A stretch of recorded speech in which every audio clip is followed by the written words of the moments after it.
This is Wendy Halley, and you're listening to Lucid Cafe.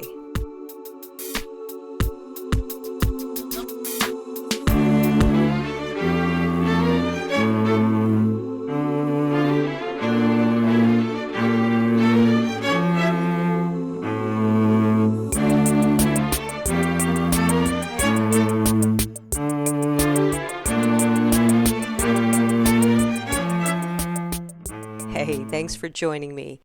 In today's episode, we're taking a deep dive into the helpful messages hidden in our dreams and how we can decode them. My guest, Bonnie Buckner, is a dream work expert who's been teaching dreaming and imagery to individuals and organizations around the world for over 20 years. In her new book, The Secret Mind, and in this conversation, we discuss how paying attention to our dreams can help us develop, balance, and maintain harmony in our lives. Bonnie also shares the 7 types of dreams we can have, as well as practical tips for dream recall and interpretation, which is where many of us get stuck. So Bonnie has a PhD in psychology and is a senior fellow at George Washington University's Center for Excellence in Public Leadership, and she serves as program lead for their One Humanity Leadership Coaching Program, where she brings the Institute's dream work to leadership development. She also co-hosts the One Humanity Labs podcast. So please enjoy my fun conversation with Bonnie Buckner. Bonnie, thank you so much for coming on the show. I'm excited to talk to you. Thank you for having me on this show. I'm super excited to talk to you. Okay, so now that we're both very excited, let's see where we can go with this conversation. Perfect. You have recently released a book. It's called The Secret Mind, Unlock the Power of Dreams to Transform Your Life. I think that paying attention to our dreams is vital, and it's a lost kind of art. So you have written a book that makes it very inviting to want to explore dreaming because of your take on dreams. So I would love to hear just a broad stroke what the secret mind is to you. So I'm super glad that this makes it inviting for people to dream again, because it's our birthright, really. Dreaming is a natural part of our body's ability to develop ourselves, to come to balance and maintain balance in ourselves and the relationships around us, both in human and non-human. And as humans, we used to, going back in history, we used to dream together all the time. And dreaming is also a way of building community, because it's a way of communicating from our depths and communicating in a way that is not constrained by pattern and social constructs and pressures and things like this that hold us back from speaking truthfully from our inner self. So I'm excited that this makes it inviting to dream. The secret mind for me is the fact that we're dreaming all the time. And I talk about that in 2 different ways in the book. One of the ways I talk about that is from just a very basic neurological level. So I look at, and this is broad strokes to keep it simple, but there's 2 sort of primary cognitive processing systems in our brain. One is the executive network, and that's the one that everybody thinks of when they think of thinking. It's the one that adds up numbers, does a to-do list, that's talking to you right now, and is the logical, rational, things are causal, they add up, part of our thinking. We have another aspect of cognition, another way of thinking that is image-based, and it's called the default network. And here, default meaning it's our baseline. It's where we go to. And it's that same network that lights up and gets incredibly intensely active when we're asleep and we're dreaming.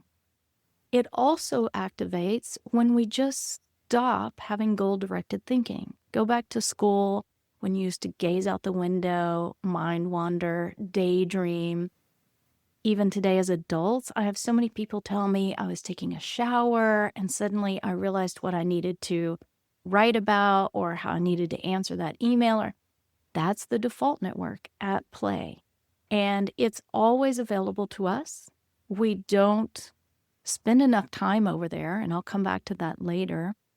But it's also the part of us when we dream and we're problem solving in our dream. So that's one way that I talk about it. The second way I talk about the secret mind is our ability to be present to that and to see that everything from our inside, the old ancient rule of reciprocity, what's on the inside is on the outside, as above, so below. If I have conflict on my inside, I am creating conflict on the outside.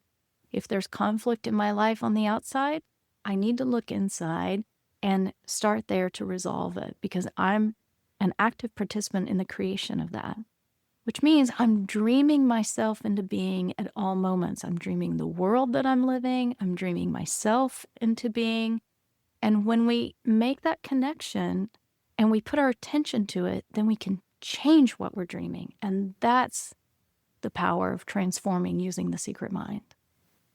I love it.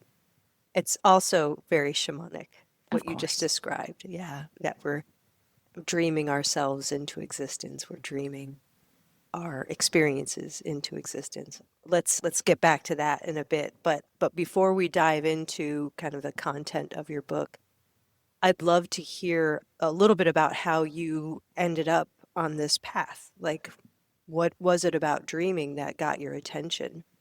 Yeah. So when I was 3 years old, I had a series of nightmares, and I was sitting on our front steps in the morning sun, and I was thinking, I can't do this anymore. It's really awful. And as a little 3-year-old mind, I started thinking, can I just never go to sleep again? How am I going to do that? How am I going to keep myself awake?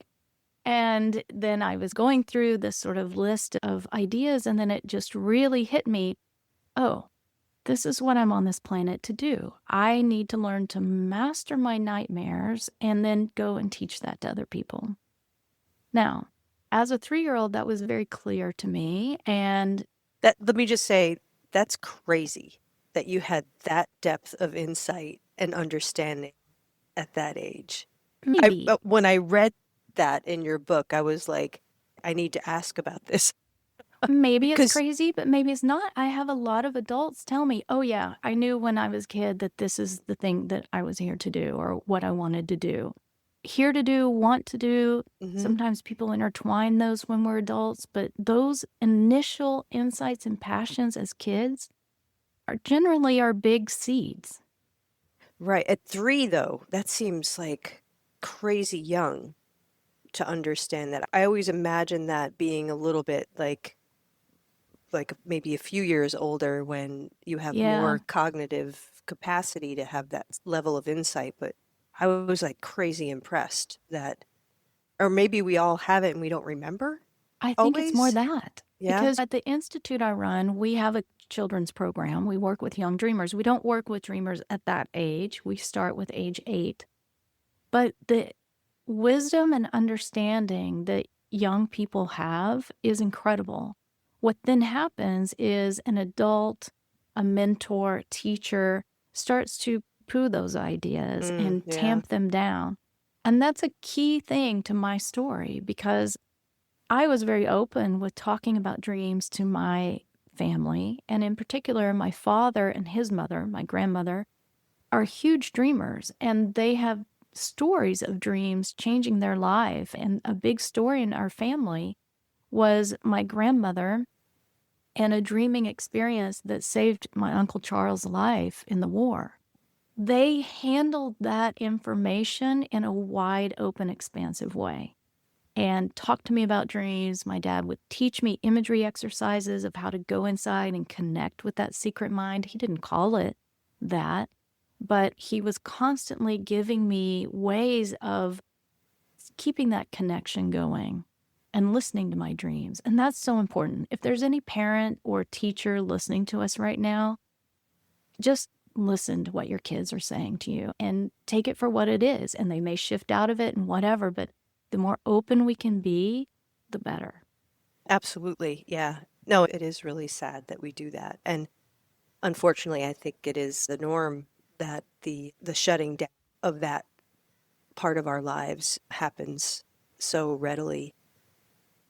I've been thinking a lot lately. We're going to go off road a little bit from the book here. Okay. We're so frightened in the modern age of experiences that are not readily visible or explainable. And that has not been the case for most of humanity's experience. That has been the case only since the Enlightenment, when everything became separating body and mind and beginning to categorize all things in nature and categorize all experiences and put little boxes around everything. And we've taken that to really maybe the end point right now, that everything is statistically measured. But talk to any modern day doctor, and they will recount for you incredible stories of things that couldn't have happened, weren't supposed to happen. I'm doing air quotes here. Miracles of people who statistically weren't supposed to keep living and have lived and lived. Before this need to verify, need to make things causal, modern time that we live in, people were two things happening. One, they were more open to other experiences. There was not this chopping into small bits and pieces of our perceptions and experiences. The other thing is they were way more embodied and in relationship with nature. Anybody who spends an enormous amount of time in nature, and I highly recommend that, I do, and it's essential for dreaming, it's essential for shamanism, it's part of our job on this planet, I believe. Anyone who does that, you're going to have experiences of awe and wonder and things that defy definition, because nature defies definition. I do touch on this a little bit in the book, because one of the things I talk about is our need today to allow possibility that defies definition. We are Yes, facing please. so many problems, and if we keep things in little boxes, we won't solve them. If we allow ourselves to go to a place of imagination, we can. It's like you're in my head, Bonnie. I know all of this stuff you're talking about has been like I'm like devising a talk, and I'm going to be calling it Entering the Age of Possibility. And part of that talk is going to be revolving around the cultural worldview that we all hold, and how much it influences our lives in ways that we don't really understand.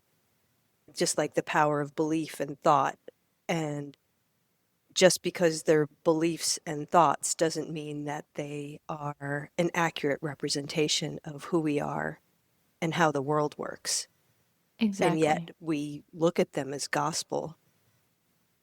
And what you're saying is, let's blow the doors off of those and get back to our true nature, which is nature. We are nature.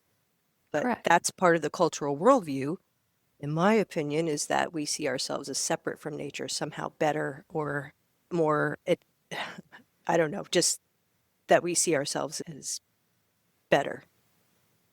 Yeah. With categories comes hierarchies. Yep. And all those boxes you mentioned, we're really Yeah, good at putting things in boxes. we are. And I say dismantle them. Yeah, I mean, there's a place for some boxing, but I don't know if everything needs to be. Definitely. Yeah, we're I mean, maybe slightly out of balance. Slightly, maybe a little bit. Maybe a lot of it.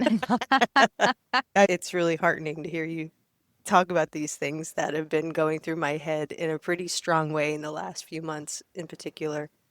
So that's really cool. And dreams are the gateway. Dreams are exactly the gateway. And if you think about some of the boxes that have been dismantled recently, quantum physics being one of them, and the theory of relativity came from what? A dream. So dreaming opens us out. I could list tons of scientific inventions that came from dreams, from everything from the shape of the benzene ring to insulin as a cure for diabetes. The sewing machine came from a dream about cannibals. And it's that Oh, shit. non-linear. Yeah. Do you know that story? Oh, Oh, it's awesome. I'd love to hear that story. Elias Howe was trying to invent the sewing machine and was not having any luck at all. And then he has this dream that he's being carried off by cannibals who are carrying spears. And as he's being carried off, presumably to his end, he sees that there is a hole in the tip of their spear. And he wakes up and he realized he had been putting the hole in the needle on the non-sharp end. And when he moved it to the sharp end, like the spear in the dream, it worked. That's what clicked and made the invention of the sewing machine. I love it. That's awesome.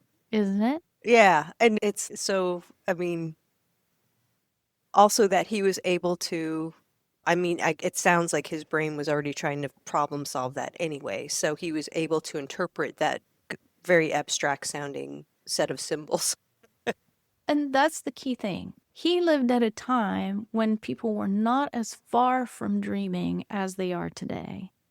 And people were more likely to think curiously about their dreams and to spend a little time playing with those ideas and the images that came up.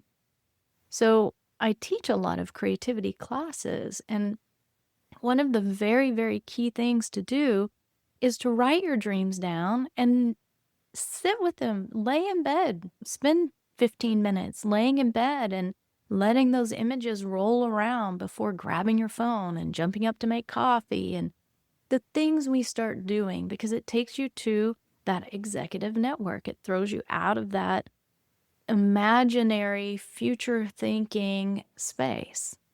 Great suggestion. Yeah. Yep, I know. It's all linked to time too, right? It's like we're always beholden to our schedules and everything, so we don't give ourselves the luxury of doing those kinds of things, unfortunately.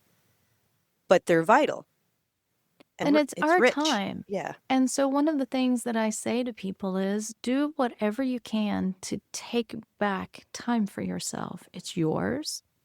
And we have a choice. We can give it away to other people or we can keep it for ourselves. And I'm not talking about spending 3 hours in bed every morning. I'm talking 15 minutes laying there and just being curious about what comes up, taking a moment to reflect before grabbing the phone. It's not asking a lot.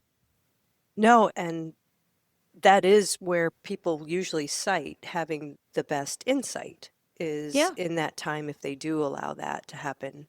Because even if you don't and you can correct me if I'm wrong, even if you don't recall any specific dreams from the night before, you still have access to the wisdom, that part of you, your dreaming self. absolutely. And I expand the definition of dreaming. For me, dreams are any sensation you wake up with, a color, a snippet of a song, whatever's playing through your head, and write that down.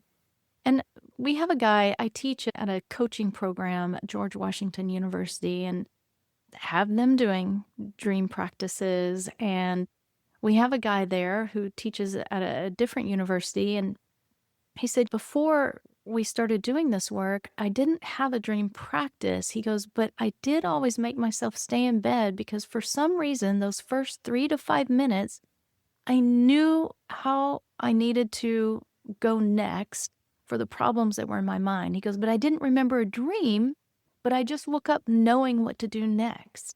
Great example. Mm-hmm.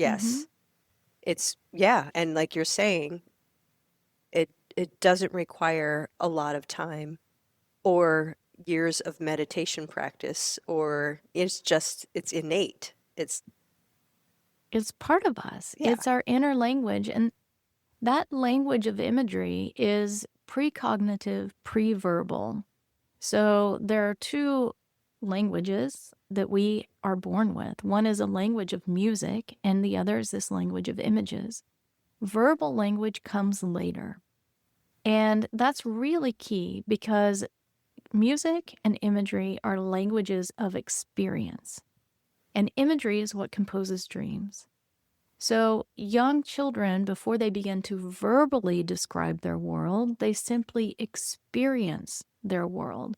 When you and I go outside, we say, "Oh, look at that pretty blue sky." However, a child is fully immersed in experience of something. You see the difference? There's a tiny distancing between experience and describing saying of experience. I love it.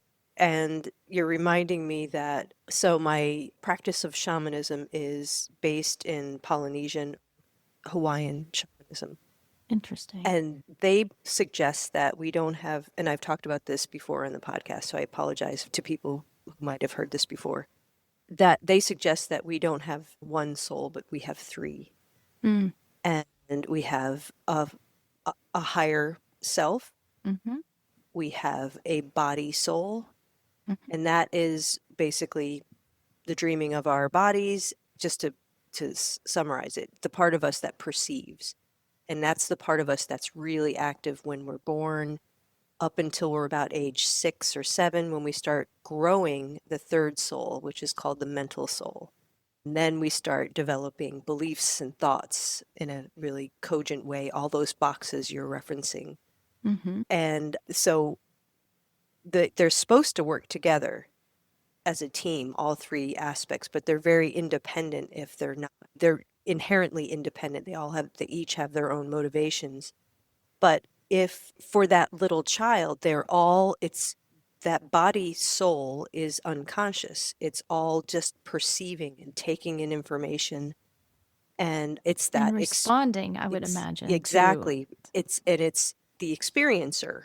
The cognition kicks in later, the mental soul. Then that part of us starts to interpret it and wants to understand it and make sense of it and analyze it and then reanalyze it and blah, blah, blah. But I think that's where I see the imbalance is through the body and the mental souls, is that we are a very head-centric culture.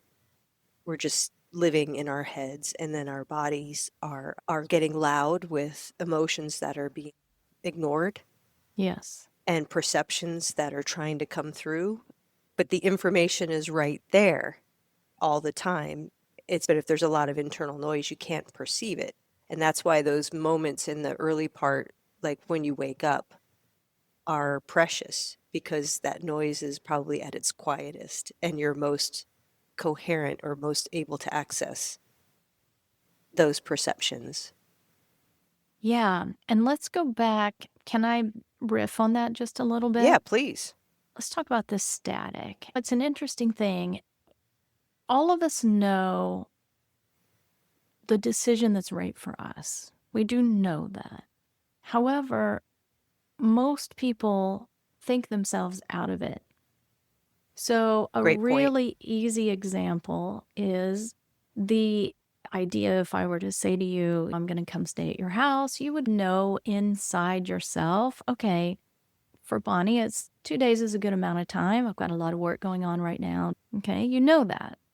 But then let's go with this example. A lot of people would then say, oh, but then that makes me a bad friend if I say only 2 days and I can just move my schedule around. It's okay if I work a little extra and I don't sleep as much. I'll just do my work at night. And then conflict occurs. So many people come to me to do work on making decisions in their life. And dreaming helps us to return to that inner knowing. Because dreaming is coming from that inner knowing place. It truly is the language of experience and response. Because we go so fast, right? All day long, we've got a million things to do. We're thinking.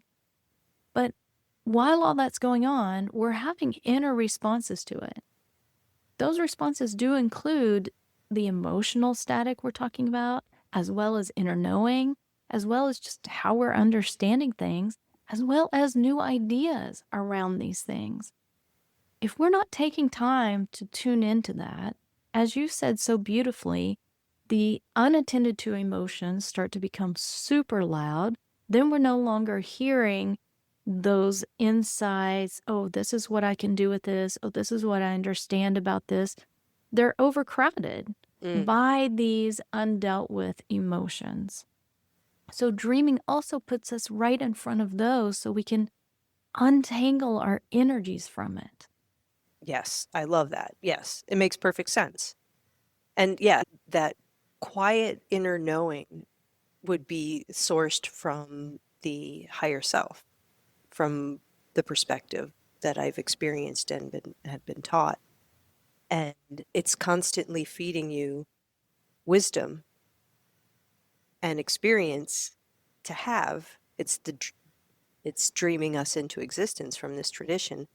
And if it's so noisy, emotionally and mentally noisy in your interior world, you can't hear those whispers of knowing or intuitions, or it can make it hard for you to remember your dreams, I think. And yeah, so what you're describing to me is just like disharmony. Like we're carrying a lot of disharmony, but we're so used to it that we don't realize we're in disharmony. Yeah, it's like boiling a frog. Have you heard Ex- that expression? Yeah, I have. Yeah, that's a really key point because we may habituate to anger, let's say. Mm-hmm. But then if I have a dream about it, that dream is going to get my attention. So, an example in the book, the woman who dreams that she goes into a big stadium with a flamethrower and just blasts everybody and raises the whole stadium. She's horrified by this dream, Lisa, and horrified by just the intensity of it. But it's So, rich. yeah, and it's a nightmare. And a lot of people are like, I don't want to have nightmares. But here's the thing, nightmares are our friend. Because as we started to work with this dream, this woman realized I'm actually angry all the time. And I'm angry about a lot of things. I just didn't know how much I was putting that on other people. Putting it on other people is the blasting out of the flamethrower. Doesn't take a PhD to understand this dream. It's a very It's pretty direct. Yeah. simple, and this is how our dreams work. They show us simply through image and by somehow provoking an emotion in some way. And the emotion in this dream, this person was like horrified. They couldn't believe the intensity, and they also felt the intensity of blasting the flamethrower and not being able to stop. And probably had, at the same time there was horror, was also feeling like that relief of blasting it out. But then there's the horror, which overrides it. So we get to see all aspects of ourselves. It's like looking in a mirror every night. Where am I? What am I doing? And this person, we can work with our dreams to shift. So in this instance, there was not a waking dream exercise. This person understood it and simply went out into their day to day and shifted it. So there's also a lot of exercises in the book about how to transform the energy of an emotion to an emotion of feeling, which is a more expanded state. And this person worked with themselves in that way.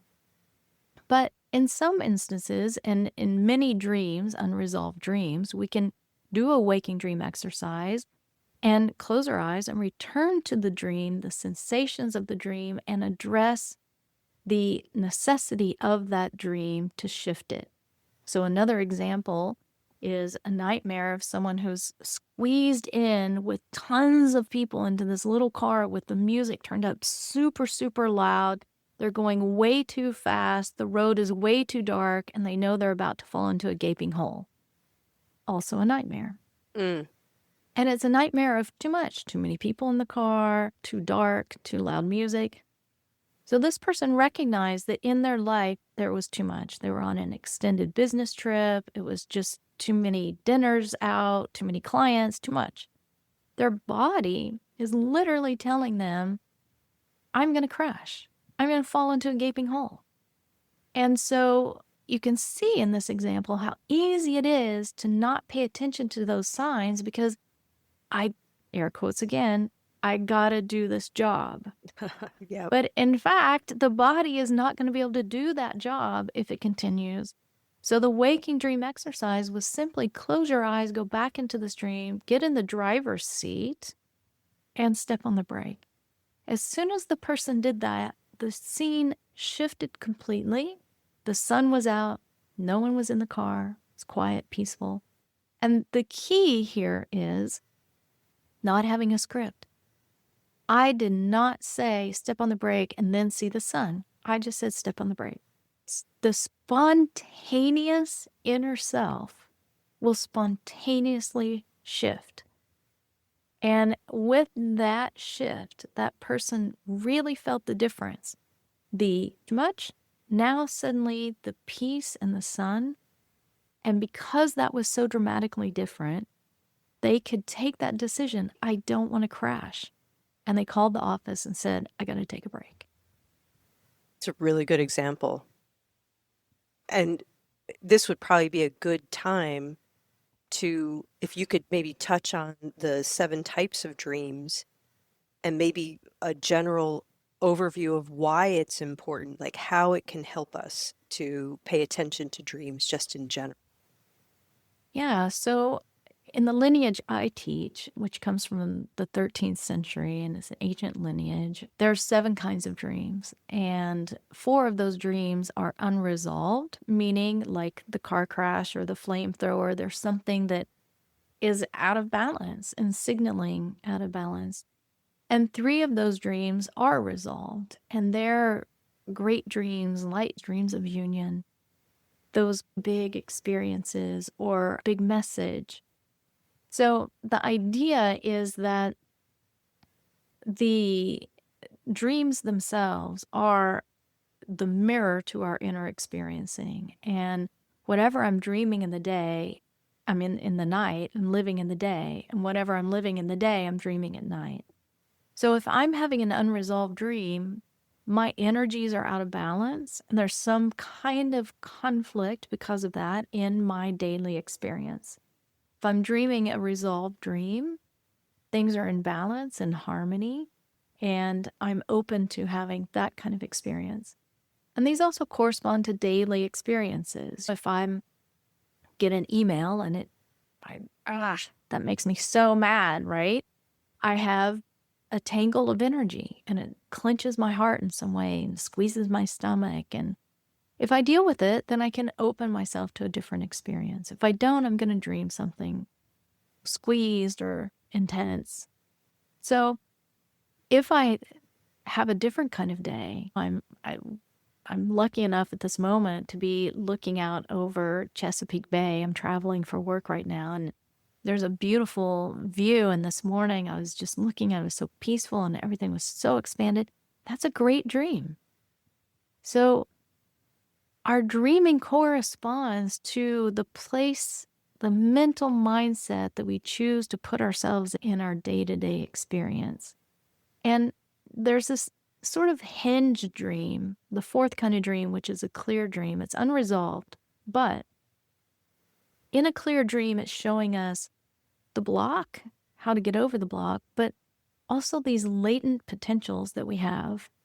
All of us have potentials that we generally tuck away or hide under the desk, and the dreams help us to see that. These clear dreams show us that right now I'm in this in-between point. I can go to block, or I can activate this latent potential, get over that block, and move my life somewhere else.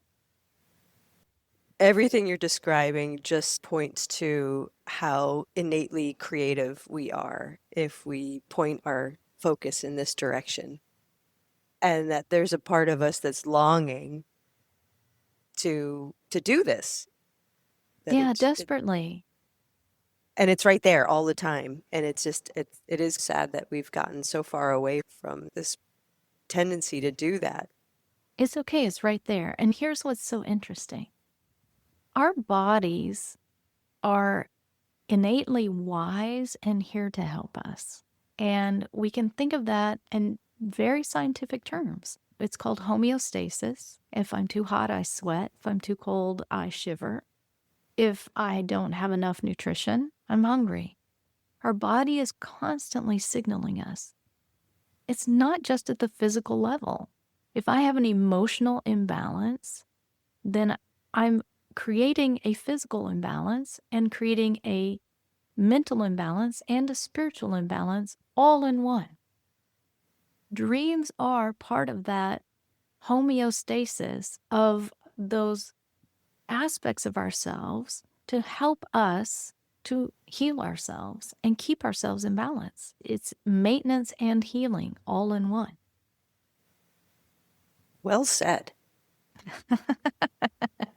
So, you've got lots of great tips in the book to help people navigate the dream territory. Can we talk a little bit about how people might get tripped up around interpretation? Yeah, first of all, let's start with the very easy thing, which is getting people to write their dreams down. Okay. And that's really important because the more that becomes a practice, the more one begins to understand how one is dreaming. So we begin to understand our own very subjective, very particular dreaming language. What happens frequently is someone's not really dreaming, doesn't have a practice. Suddenly they have a very emotional or intense or particularly vibrant dream, and they run to Google or a dream dictionary and try and find the symbology of it. Yes, they do. This throws us immediately outside of ourselves and gets us to thinking about things in a mental way and a one size fits all. Those don't work. You are the one dreaming. You are the one having a subjective experience called life. You are the one making sense of that experience called life. You are the one who has the imagery that draws from that experience to talk to you about that experience and teach you about that experience. So the more we spend time to just listen to ourselves, the more we learn how our own language works. And I can give you an example of that. I was many years ago given the advice from a naturopath to take colloidal silver. Okay. So I took it a couple of days, and then I have this dream that there are these weird blue beings with weird blue goggles, and they're moving in this strange, erratic way that has no rhythm to it at all, and everything's in this weird blue cast. And I know in the dream, this isn't me, and I don't dream this way. And so I wake up and I'm laying there thinking there's a foreign object in Hmm. my body, and I don't know what it is, but it's not harmonizing with my body chemistry. So I'm thinking, what am I doing? What did I introduce? Because you can have a particularly spicy meal and have a strange dream. But there was something very particular about these little beings. I just knew it was like molecules, like there's something in me. And then I was like, oh, I just introduced a new element, colloidal silver. That's not for me. So I stop it. But then because I'm curious, I'm like, I wonder, are there any side effects? And there are. I was just going to ask, did you find out about the blue part? Yes. And I had no idea. So apparently it's very rare, but some people turn blue when they take colloidal silver. Mm-hmm. So our bodies tell us, and they tell us in a language that we get. But we have to have a practice of dreaming to know what that language is. And the word is practice. So it's a regular thing. It's not Yeah. just paying attention to dream that you happen to have every 6 months or a couple of years or whatever. It is, but it's right there. It's like it's free. It's there for us all the time. I feel like I'm trying to sell people on, please. And it returns us to a sense of agency. We spend so much of our days going out and finding other experts, but Yes. we are the expert of ourselves. What a novel idea, huh? Yeah. But I think what you're also, there's a common denominator to this entire conversation to me, and I'll see what you think, is it's demonstrating a lack of trust, like a fracturing of our ability to trust in our innate wisdom and our innate abilities. Yeah, but I understand that. We don't live in a world that has been supporting this. So, in other cultures and other times, when whole communities were dreaming together, there were supports around for that. And a lot of people are afraid to dream because they don't know that they have the tools to shift whatever that dream experience is and deal with whatever that dream message is. And I hope what my book, The Secret Mind, does for people is to show them the tools are really simple. Anybody can do it. And you can just re enter and address the needs of your inner self all by yourself. And it's very quick. That's the other amazing difference. We're not talking about a lot of talk time, chewing things over. It's just quick. All of the exercises I'm talking about are a minute or less. Which is the antithesis of what the experts are suggesting, right? It's usually quite involved having to learn a practice from someone else. They have many steps, and it usually takes a long time. Whatever the expert is suggesting, it's usually not easy. But that makes me wonder if that's part of the lack of trust too, is that we're giving our power over to experts, other people, and those people don't have answers for us, but we are giving them power as if they do. And then we try these things and have maybe limited or no success with it. And then that breaks the trust in general. So then it's a sort of broad, sweeping lack of trust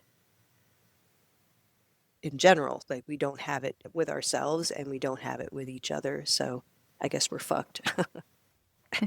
No, we're not, because it's very easy to return to our inner self. And it's not a thing to, it's not about dwelling in it.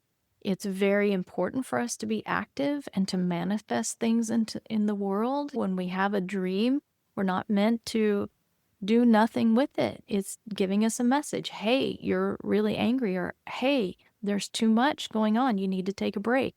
And so we're meant to then wake up and do it. Or, hey, here's a giant message of compassion and love. Do something with that. And I have a great example of that. It just happened. I'm traveling all over the US teaching right now. And in between, I've been able to check in on some old friends. And I was talking on the phone with a childhood friend, and we hadn't seen each other since before COVID, and we were arranging to see each other. And she said, "Look, Buck, I just want to let you know I'm not in a really great headspace right now. There's just a lot of crap going on in the world, and I'm just not great." I'm like, "It's okay. I love you however you are." We hang up. 2 days later, she sends me a text. "I had the best dream last night. I dreamed that we were back at summer camp and we were on a truck ride, and I could literally feel our knees next to each other on the trailer, dragging the grasses, and just that whole experience of pure joy." Sweet. Very sweet. It shifted everything. So 4 days later is when I saw this friend of mine. Our whole time together was just joyful and fun, and we were having such a great time.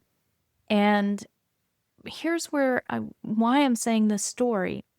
She had an experience in a dream that shifted her out of the "I'm not in a great headspace." But then she had to do the second step of dreaming, which is manifest that in her waking time, not just let that be a dream. And she did. That's what's incredible about this story. She chose to be joyful. And it lasted 4 whole days till I got there, and it's still lasting. I'm still getting heart emoji messages and things like this, right? What a great time, da da Very da da da. cute. But this is what our dreams are trying to show us. There's very simple ways to make our life different. So it's like we're trying to get back to this more shamanic tradition where dreams are front and center. And and it doesn't have to look exactly how it did when shamanic traditions were commonplace, but what is your take or experience around looking at dreams through this more shamanic lens, or however that has worked for you? To be very specific, this 13th century lineage of dreaming that I teach is a Kabbalistic rooted tradition. And Right, yeah.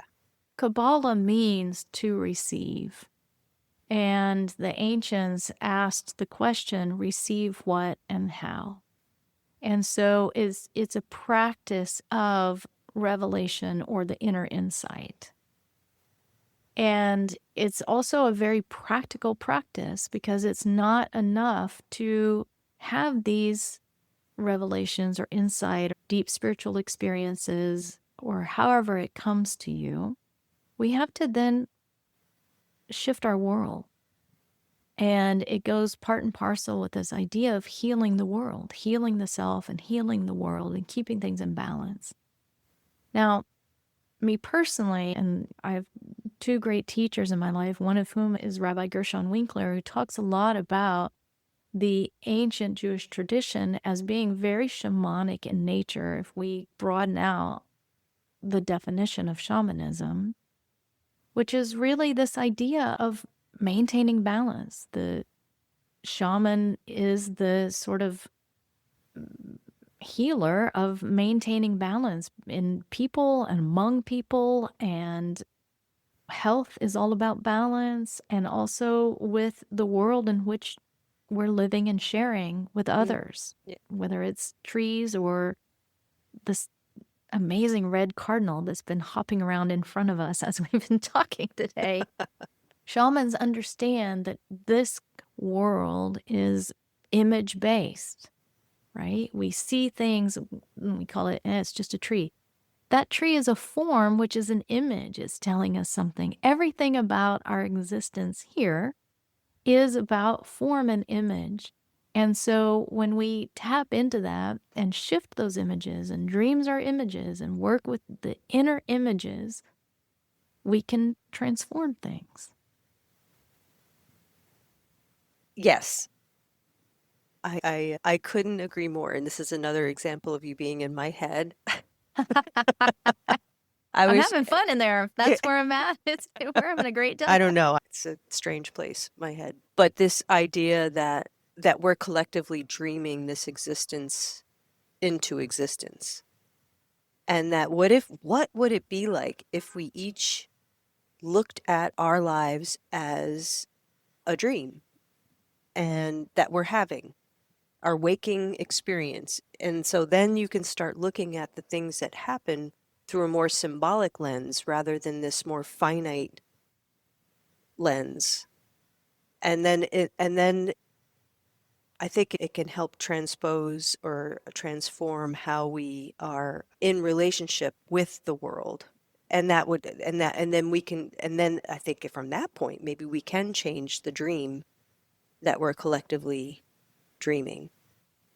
Well, Um, we can, and we do it all the time. We just don't know we're doing it. But right. if you Yeah. look at media, that's a classic example of how we're dreaming collectively. We're creating images that are expressing what we're thinking, feeling, wanting, desiring on our inside. We throw it out there into media. And those that sort of have enough weight from enough people click with the zeitgeist, and we have a trend or we have a shift in culture. These are all examples of communal dreaming. I think that's why I love the word lucid so much. Mm. What I'm suggesting is, what if we became lucid while we're awake, and therefore we're more active participants in this dream rather Yeah, we all rather need than to wake reacting up. to it. Yeah. Yeah. To put it very simply, lucid dreaming is about waking up to an experience and being conscious to it and Yeah. present to it. And one of the things that we do teach is doing that in order to become lucid, clear, awake, present to waking time. Let me wrap up our conversation with a big question that my shamanic teacher, Hank, posed to all of us. Who is dreaming? Yeah, I'm going to let that sit with a big question mark because I think questions are so important. And not rushing to answer them is really important. Yeah, so that's an invitation for anyone who might be listening too, is Beautiful. who is the dreamer? Who is dreaming? Bonnie, you have this incredible book, which I highly recommend people run and purchase. Thank you. But are there other ways in which you're working with people? Yeah, so I have an institute. It's called the International Institute for Dreaming and Imagery. And at the institute, we do a lot of online classes. We do in-person classes and workshops. I have a training program where I train practitioners. People who have been trained are also teaching a lot of classes. And I do one-on-one work with people as well. Great. How can people find you? So you can find me at bonniebuckner.com. You can find us at the Institute for Dreaming and Imagery.com. If you're on Instagram, it's also Bonnie Buckner spell it out, DOT.com, or Dream with IIDI. Awesome. All right. Thank you. Thank you for coming on and having Thank you. And by a the way, really if any of your fun listeners, conversation. I'm going to be in your neck of the woods. I think I'm going to be teaching at Kripalu in December around the solstice, December 19th, 20th, and 21st. Oh, great. 2025. Okay. So, yeah, check us out there. Awesome. Thank you. Yeah, thank you. Man, dreams are such rich, creative territory. They're like little windows into different aspects of our consciousness. To learn more about Bonnie and her work and her new book, please visit institutefordreamingandimagery.com. I'll include a link in the show notes. Thanks for hanging out with me today. I'll be back before the end of December with my brilliant friend, Linda River Valente, who will treat us to an astrological glimpse into the first half of 2026. Is relief in sight? Well, stay tuned. Until next time.